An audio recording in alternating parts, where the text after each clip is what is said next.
Formativno spremljanje znanja je orodje, ki ga učitelji uporabljamo za to, da damo dijaku povratno informacijo o njegovem napredku. Vodimo ga na poti k doseganju učnega cilja. Učitelj na podlagi ugotovljenega predznanja dijaka skupaj z njim načrtuje pot do želenega cilja, dijaku jasno in razumljivo predstavi kriterije za presojanje uspešnosti doseganja cilja, sproti preverja dijakov napredek in ga s povratno informacijo usmerja na njegovi poti. Pomembno je, da je dijak vključen v vse faze procesa, da razume, katere cilje želi doseči, kakšna merila bomo uporabili, da bomo doseganje ciljev vrednotili in kaj bo služilo kot dokaz, da je zastavljen cilj dejansko bil dosežen. S postavljanjem svojih osebnih ciljev dijak pokaže, da razume smisel in namen učnega procesa in s tem hkrati prevzame odgovornost za doseganje tega cilja. Posledično je tudi bolj motiviran za delo, saj se ne boji delati napak. Napake, ki jih razbere iz povratne informacije, ki jo dobi od učitelja ali sovrstnika, namreč služijo izključno kot izkušnja, spoznanje, kje so njegova šibka področja. Cilj je še zmeraj dosegljiv in vsak ima možnost, da ga doseže. Najprej je potrebno ugotoviti, katera so močna in katera so šibka področja dijakov in kakšne so njihove predstave o ciljih, ki si jih bomo zastavili. Na podlagi tega načrtujemo svoje nadaljne aktivnosti. Dijaki, ki že imajo neko predznanje, bodo bolj motivirani, če jim ponudimo dodatne aktivnosti. Dijaki, ki znanja nimajo, se bodo počutili varneje, če bodo znali, da začenjamo od začetka. Jaža, ti si se že preizkusil v programiranju in povej mi, kako se ti ta nova pridobitev pri pouku informatike zdi? Ja, ta pridobitev se mi zdi dobra, saj sem tudi sam mnenja, da se dijaki morajo izobraževati tudi na tem področju, da bodo to potrebovali tudi v svojem življenju.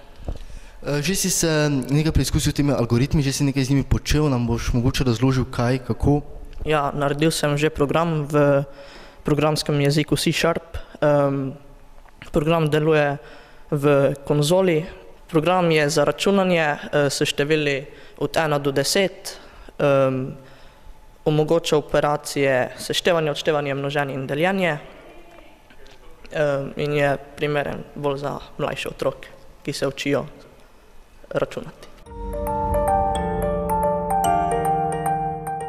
Osnovne koncepte programiranja, kot so zanka, pogojni stavek, spremenljivka, smo spoznavali z reševanjem informacijskega problema, in sicer ustvariti računalniško igrico, ki bo služila učencem prve triade osnovne šole pri utrjevanju osnovnih operacij računanja, kot so seštevanje, odštevanje, množenje in deljenje. Informacijski problem smo reševali in ga tudi zapisali in opisali pot do reševanja.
Povratna informacija sovrstnika ima ponavadi večjo težo kot učiteljeva. Seveda se je treba naučiti, kako podati povratno informacijo, da ne bo izgledala kot sramotenje, bo pa še vedno pokazala na morebitne slabosti in izpostavila močna področja, s katerimi si pomagamo pri napredovanju k cilju.